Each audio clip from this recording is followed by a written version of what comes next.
like becoming authentic to me is you cannot become authentic without doing self-discovery. It's like self-discovery is the road or the process to get you to arrive at this authentic place. Hello, and welcome to the Authentic Wednesday podcast. Each week, my guest and I share our vulnerable behind-the-scenes stories of giving ourselves permission to take off our masks, let go of expectations, and embrace our own path of freedom and authentic connection. I am your host, Bianca Hughes, a lover of authenticity.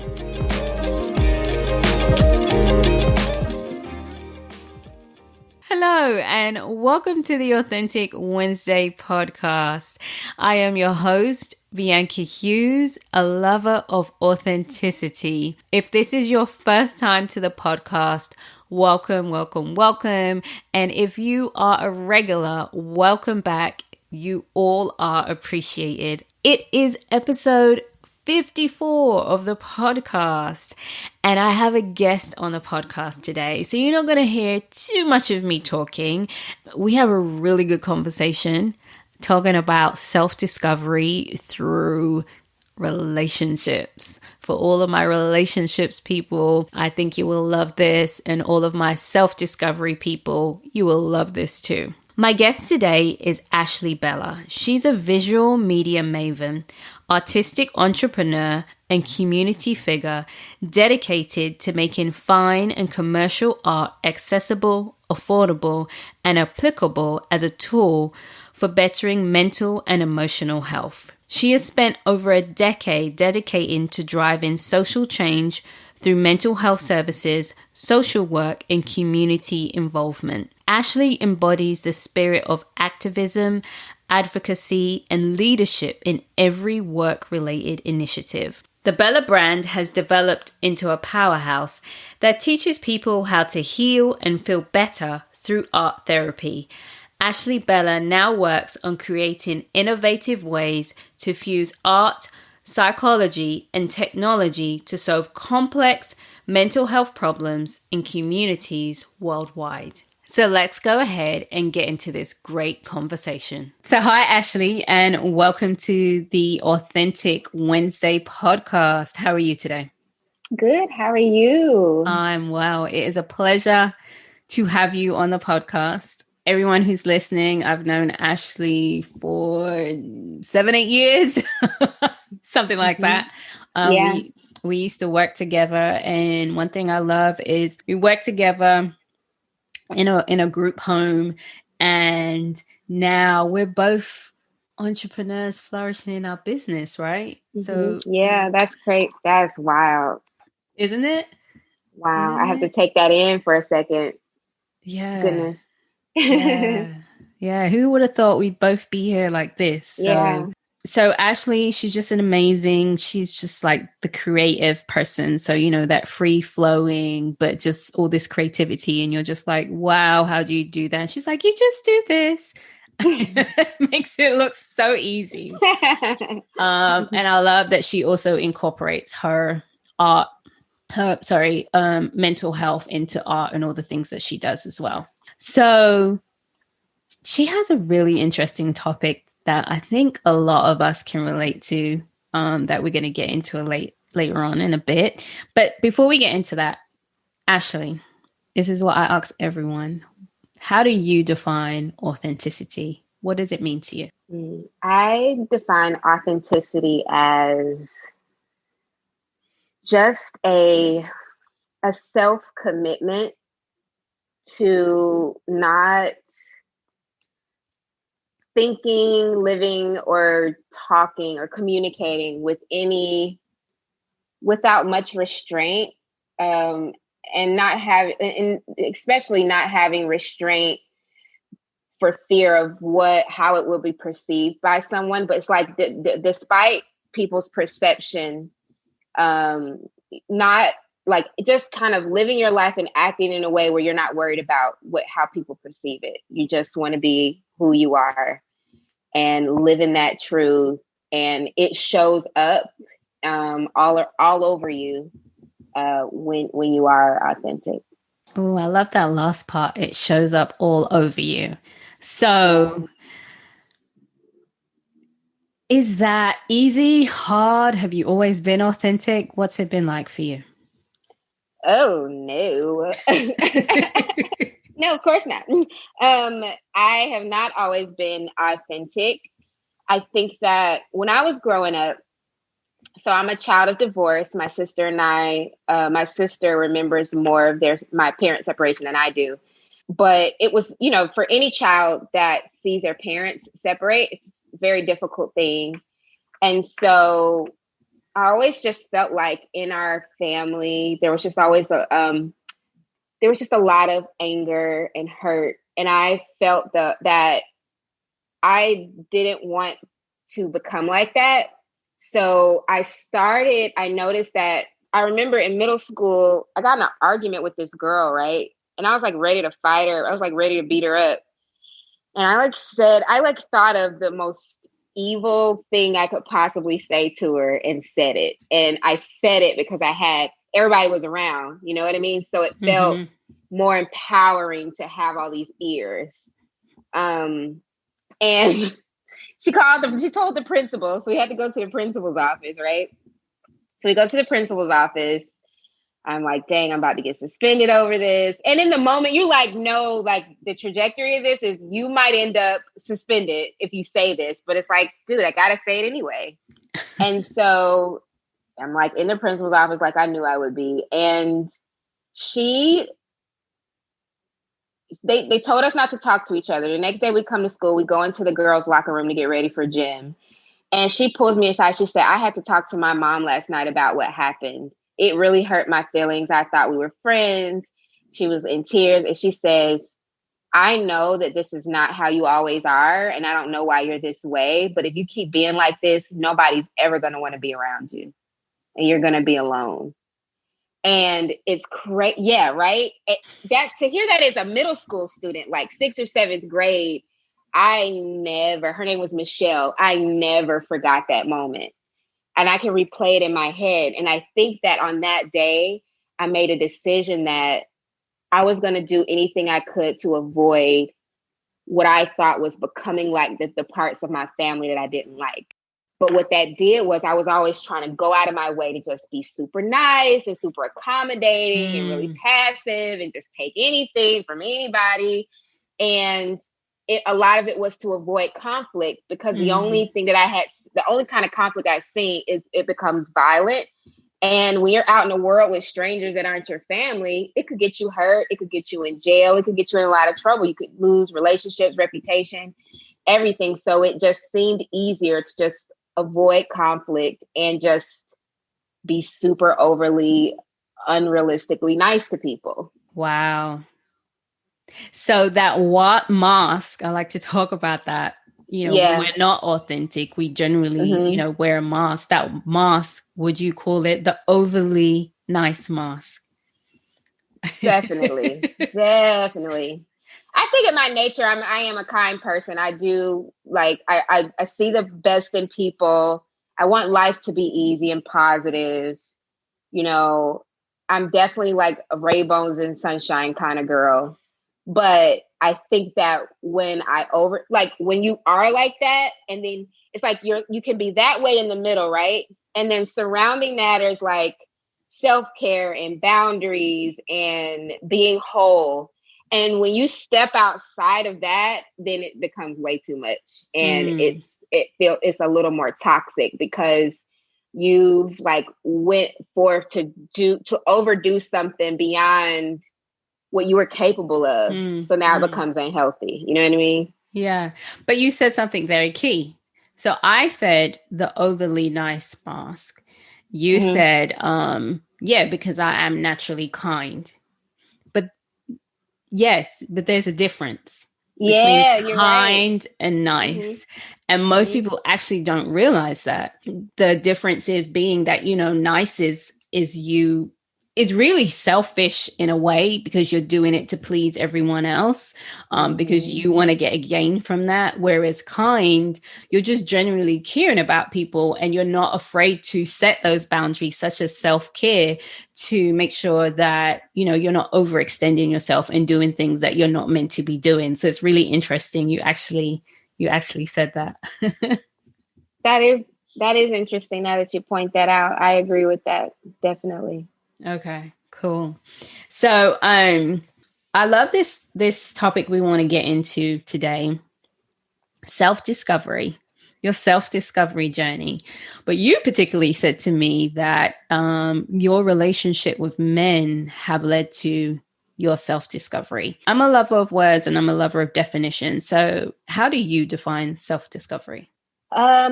Self-discovery to me is with a very pure and authentic demeanor and mindset, like going into your past, your childhood, your traumas, your experiences, the words people have said to you, the things you have done, the things you've touched, every part of your being. It's like super being authentically tapped into it.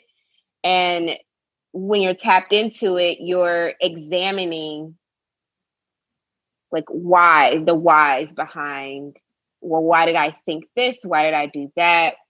And really just exploring the things that people can't see.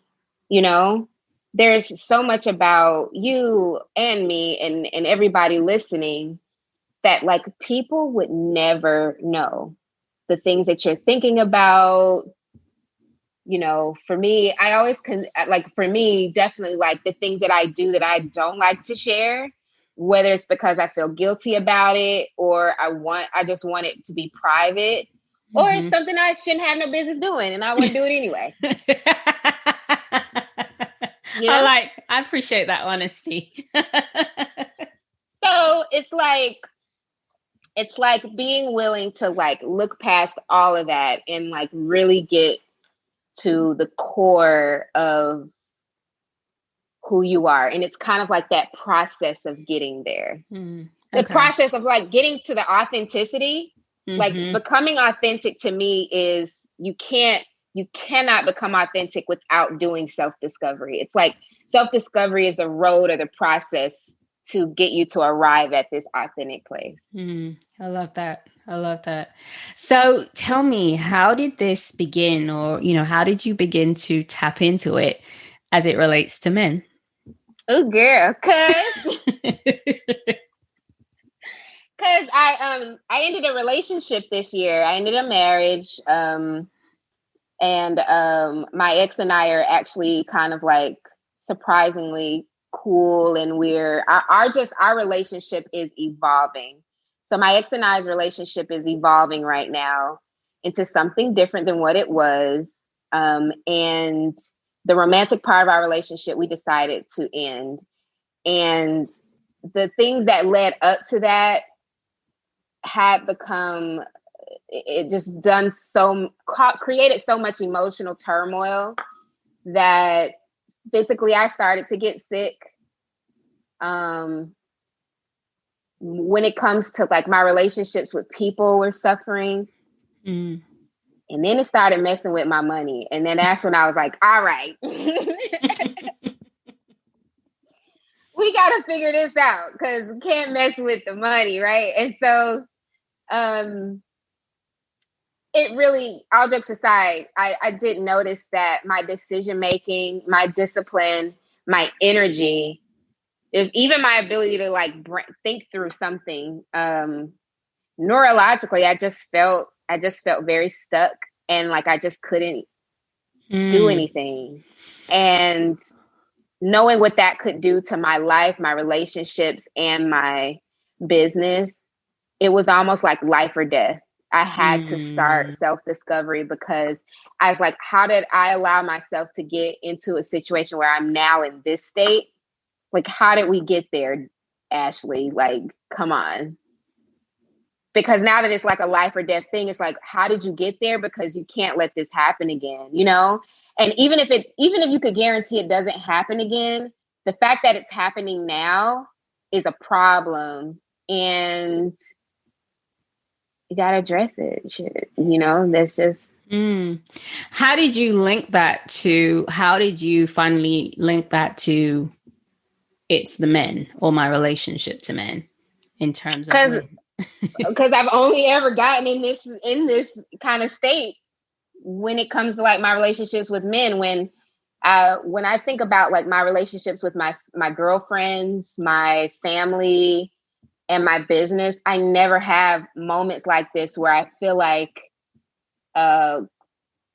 it's almost like if you were a pot, a ceramic pot, and somebody just smashed it into like hundreds of pieces, and you can feel every part of it. You can feel every piece of yourself just apart, like still kind of in the same area, but just completely apart, fragmented, you know?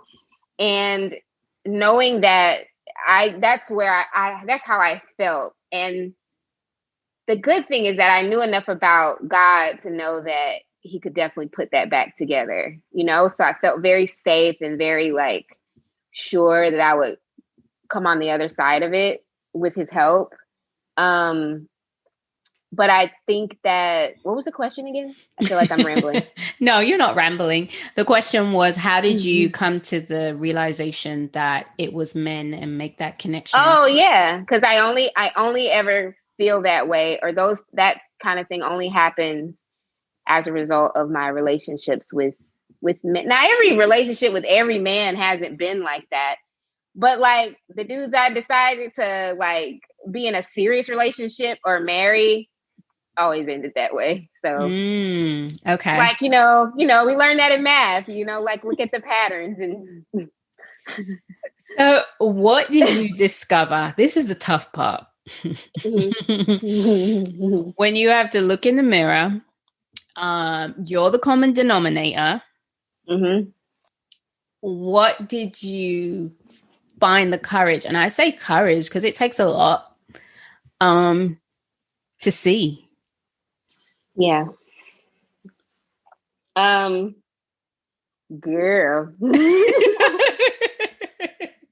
I laugh at it now because I'm actually excited about the stuff that I learned.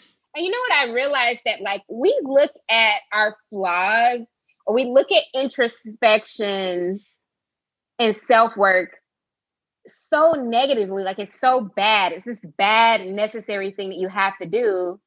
But I really don't see it as bad now. Like learning about areas where you can improve, or things that you can do differently, or ways that you were thinking, I almost find something positive in it. At least it's like, at least now you know. And with that awareness, you're like a step closer to becoming your authentic self, you know? I learned that I process how I feel not in a healthy way. For a long time, instead of talking to a licensed professional like yourself, I would choose to just talk to people around me. And it was almost like I processed better. Like I could be talking to you about something. I'm really not trying to talk to you about it. I'm just trying to process it. And you happen to be right there.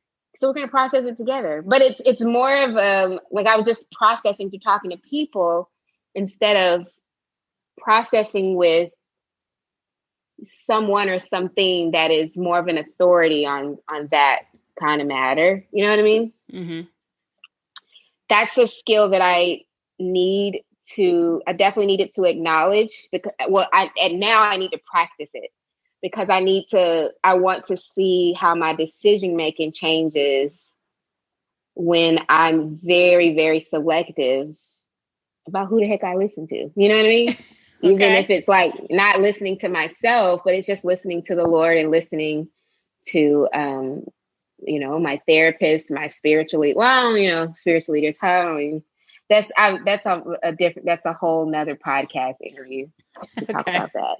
Um, but I learned that I sell myself short in that I am a hopeless romantic. I believe in true love, but I thought it was just a fantasy, just something you see on a Disney movie, or in a Lifetime special, and something that's really fun to dream about, but it's not real. Like, people don't really have relationships like that. So then, in settling for the idea that it's impossible to have that, because I didn't see it, I settled for mediocre relationships, and I settled for relationships that were built on like motives instead of this authentic divine connection. You know what I mean? Mm-hmm. Is more so, what can we both get out of this? And I also know that, like, given the right circumstance, I can play the victim, because my friend Erica Utley, who is a licensed counselor, and her company is Smiology Counseling, shout out, woo woo. She said to me, what you're saying is very true. We can look at each one of these relationships, especially the marriages, and we can identify their motives, which definitely make the decision you want to make easier to understand. However, she was saying, if you're noticing a pattern that you keep attracting the same kind of guy, a guy who has motives and stuff to hide, what does that say about you? And I was like, well, how dare you say that to me? Like, what do you mean? What? And she was right. And I looked at one previous relationship where I was really just trying to get out of my family's house because the environment just felt unhealthy to me. And shoot, I was like, I can go get married, we can have a family, and then I can create my own family environment, and I can get out of this one, because now we got like two incomes, so we can make it easier. Right? Everything with me is calculated. That's why I'm so good in business, because like everything is like and I learned that I'm very calculated, and at times I'm calculated in the wrong environment. Like it's not when it's not appropriate. And so and then with this past relationship, it was definitely like this really bad baby fever, wanting to just like willing to do anything to get a kid, because like just having to go to therapy because, I'm just crying uncontrollably all the time. Anytime I see a child on a commercial, walking down the street, it's just hard. And then, mustering the strength to support my friends who all have children. Well, most of them. There's a few. We're the last of the Mohegans out here. There are a couple of us. And but sometimes it was hard to see that, all these new pregnant again, and you can't really talk about it. Nobody wants to hear you talk about how you don't have kids. We don't really get a voice very often. We're just supposed to just kind of deal with it, even if our feelings about wanting one are as valid as a parent who says, I'm sick of my kids, So I wanted a baby really bad, and I was willing to, like, I didn't want the relationship to go as far as it did. But my partner at the time was saying that he had a certain way that he wanted the relationship. And if I wasn't willing to do it that way, then he would leave. And I was like, well, dang, if he leave, I ain't gonna get my baby. So, so I stayed, and I let the relationship evolve further than it should have. And then, all of the things started happening. Things started falling apart. That foundation just started cracking and crumbling, and it became unavoidable. Wow. So I know you said a lot. I did. Okay. You said some really, really good stuff. So don't get offended by what I say. I'm just going to wrap it all up. What I'm hearing, I never get offended. I'm used to you so blunt. I have to pray and talk to Jesus before I talk to you. So this is a bit different, but a common theme or a common thread I'm hearing here is values. Mm-hmm. I definitely didn't value myself. Well, not value yourself, but values, as in what are your values, Oh, identifying shoot. them. Oh, no. That's another thing I realized. Oh, freaking no. I'm using my safe language right now. I didn't freaking know. I did not know that I hadn't identified those. That's crazy you say that. Mm-hmm. And because it's like, well, what do I want? And I'm like, I don't know. And I'm like, bruh, you done been married twice. You've been in all of these relationships and you did all of that not knowing what you want. So knowing that, and I know a lot of women, and this is like, we don't want to talk about this. Go ahead, talk but about I know it. they're going to feel me. Like, you got to think about having all of those relationships, whether it's just sexual or it's romantic or we're in love, we're a couple, we're married, we're engaged, we're in a whatever kind of relationship we're in.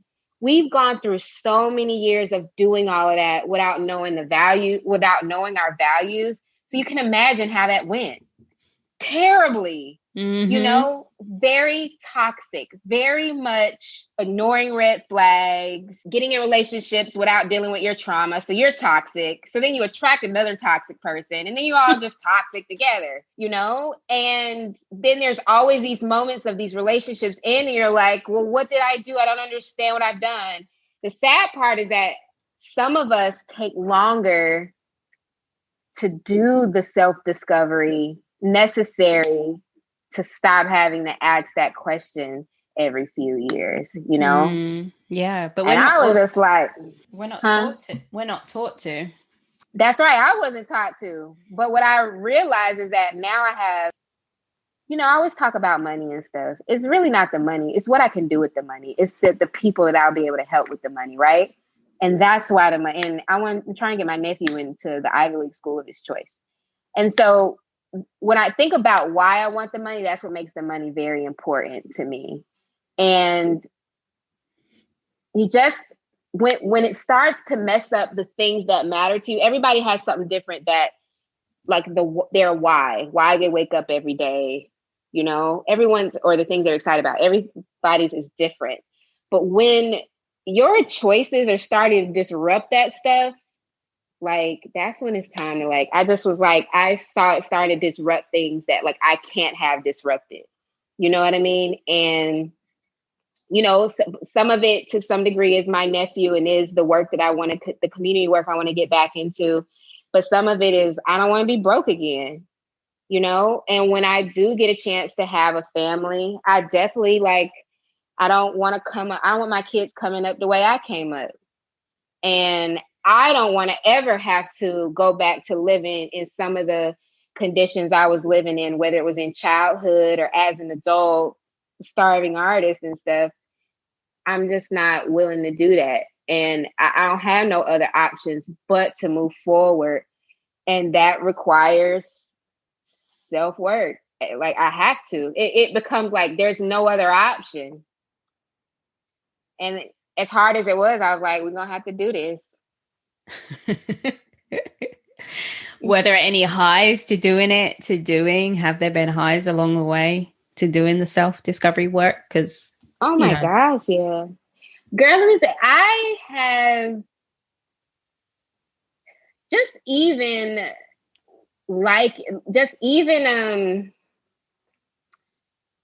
I really like being alone right now. I'm starting to get worried about myself, but I love this. I'm just like in my own bubble, just doing me. Like, I'm just talking to myself all day and I'm enjoying it. At first, those conversations were very difficult because they were about addressing a lot of things that I wasn't admitting or whatever, but I'm still talking to myself. I'm still doing that. And then now it's less looking at mistakes and flaws and things that we need to fix. And it's more just being happy with, about myself and talking about that, affirmations and all that kind of stuff.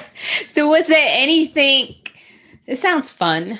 I can definitely relate to the alone part and like how good it is. I was saying that to a friend today. I was like, so I'm off for these 2 weeks. Just everyone know we're just during the Christmas break and I'm off for these 2 weeks. And every time I go outside, I just want to go back home. I was like, I don't want to go outside. Is there something wrong with me? But and I'm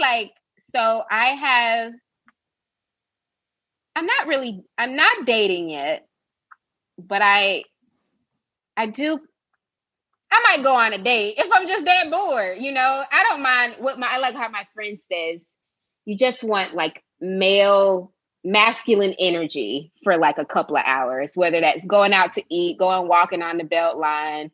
You just want some masculine energy around. That's it. You know, once that's done, like, I don't need to talk to you, you know, that kind of thing. But even in that, right, I noticed that, like, I still don't like my space messed with. Like, I don't like, if we're hanging out after those 2 hours, like, I don't want to hang out with you anymore. I want to go home. I want you to go about your business. And I don't want to be like, I don't want to feel the obligation that if you call, I have to pick up. If you text, I have to respond. If you ask to go out or anything, that I have to feel some obligation to do it. I'm just not interested in it. And it's a cool feeling to just not even be interested, because I don't know this feeling. It's new. And I might have experienced it at some point in time in my life, but I'm very conscious of it right now, and it's new, and I'm a little worried, Bianca. So it sounds like you're discovering these these exciting things about yourself, which seem surprising. Was there anything else that's surprising, or the most surprising, since you've started really tapping into your self-discovery? Yeah, I think that my self-discovery has made me fall in love with I've always been in love with myself, but I just love myself. I love a version of myself that I didn't know was there. You feel me? You know what I mean? Because when you're wearing a mask and you're like living in everybody else's truth but your own, you only know that part of yourself. I mean, it's in there, but it's like dormant or something, right? But as you do the self-discovery and you start to learn all of these things about yourself that you didn't even know were tucked in there somewhere, you start to fall in love with that. And it's almost like that old person just starts to kind of like wither away a little bit. Mm-hmm.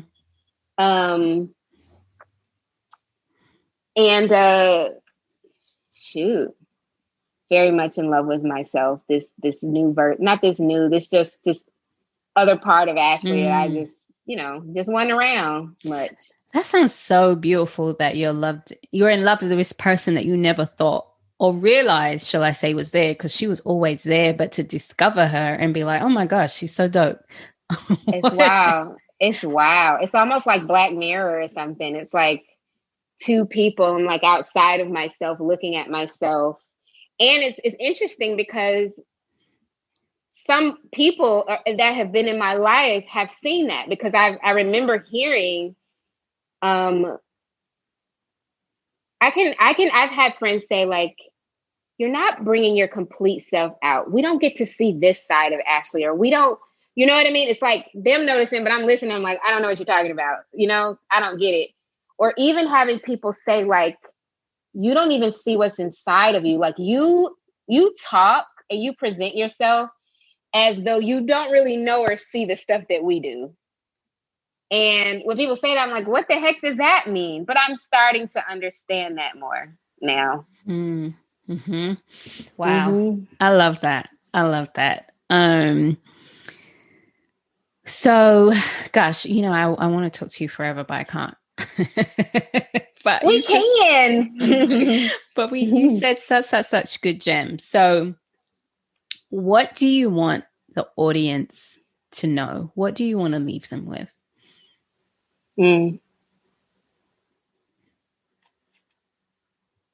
I did this because I don't ever want my pain to be wasted. And when I asked God to not waste my pain, instead of like saying, okay, he challenged me for me to not waste it by being willing to be vulnerable and transparent and share.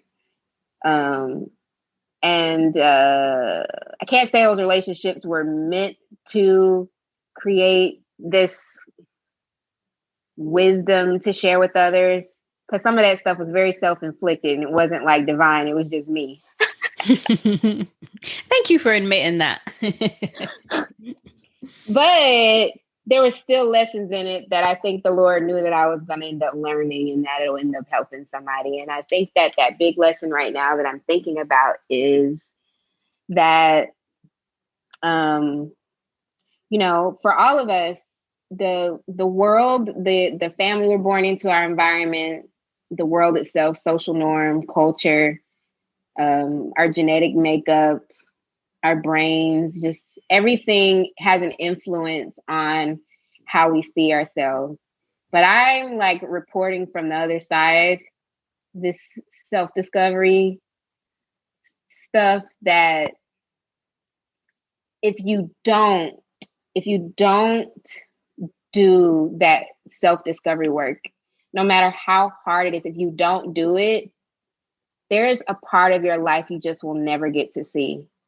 And you won't get to see it because there's a version of you that's the only version that can go there. You know, there's places that you may be able to go in this world, or things that blessings that the Lord or your higher power, whatever you think, might have for you, but there's only a certain version of yourself that can even access it or attract it. And as you get older, I feel like as we get older, we have less room for just settling, because I think as our mortality sets in, we start realizing that like our time and energy it becomes worth more money. Like Bitcoin. Bitcoin is like worth $25,000 right now. The value of the dollar is just going away. And I feel like the older we get, it's more like being your authentic self becomes worth the same thing Bitcoin is worth. And being this mask or this fake version, or living in your trauma, or just choosing to be toxic, it's like the value of our dollar is just dwindling away. And you have to do it. We've always got all these questions. Well, why did this happen? Why did this person hurt me? Why don't they like me? Why don't they love me? Why was I not enough? Or why did this happen? And I swear, every question I could possibly imagine asking myself, I did over these 10 months and being in this pandemic alone, and what I used to say stuck in this house, but like, I'm not stuck anymore. I just love being here. At the root of the answer to all those questions was my understanding of myself. And once I had the understanding of myself, then I was able to change it. You know, like you can't fix anything that you don't know is there. And I was tired of hurting, tired of crying, tired of complaining, tired of failing. I was just sick and tired of the pattern. And I was so sick of it that I was willing to admit that it was there finally. I love it. I mean, wow, this really touched me. Just the part of you're going to find some part of you that you never knew was there. And I think we all I think we all like to find treasure and gold and all that. And even the thought that we can find that within ourselves. I never thought of describing self-discovery that way, but I feel like that's really powerful. And I want encourage you to really, home in on that. Home in on self-discovery is discovering a part of you never knew existed, because that's so powerful. And because she is so powerful and so awesome, I want you guys to be able to connect and follow and all that stuff. So can you let us know how we can connect with you, how the audience can connect with you, the best way. The best, I'm on all social media platforms as Ashley Bella, but I only spend time on Instagram for some reason. Instagram and LinkedIn. So if you maybe want to connect on something professional and want to partner and learn more about my company and how we're using art for wellness through my work in art therapy, I would say reach out to me on LinkedIn, and I'm just Ashley Bella on there. But if you are just interested in the content that I'm creating, just sharing my story, and I don't know, it's just random. It's just my life, and I share my story more candidly now in bits and pieces over time.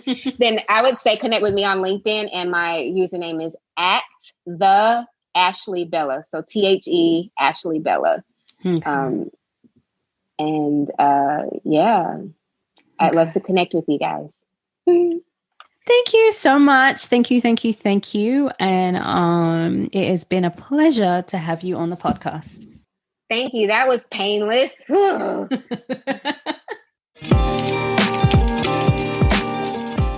If you connected with what you just heard, please subscribe, rate, and review the podcast. You can stay connected by following the Instagram Bianca Keisha, spelled Keisha, Kesha, or visiting the website authenticwednesday.com. Remember, authenticity is a journey, not a destination.